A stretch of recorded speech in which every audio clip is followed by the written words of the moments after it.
افضل الاشياء ممكن تجيبوها من سيفورا بدون اي اعلان، من ابتداء من البرايمر من عند ميك اب فور، وعلى حسب مشكله اللي عندنا اياها بالوجه. طبعا نمبر 1 فونديشن هو ايف سان لوران، سعره 265. نجي للكونسيلر، عندها تارت، تو فيس واستو لودر. بالمرتبه الاولى هو تو فيس واقتصادي، سعره 170. كوركتر اورنج من هدى بيوتي للدارك سيركل. طبعا للاستخدام اليومي فونديشن عندنا برايمر والفونديشن الجديد من هدى بيوتي وسعرهم مقبول. الجلوس نود من سيفورا 02 حلو كتير.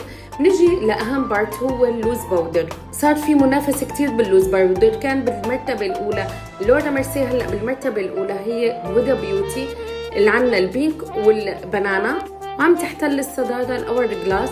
كمان الفيدباك عليها كتير حلو. الأنستازيا اقتصادية وكميتها كبيرة، ولكن بتضل بالمرتبة الأولى هدى بيوتي، والأور جلاس لورا ميرسي.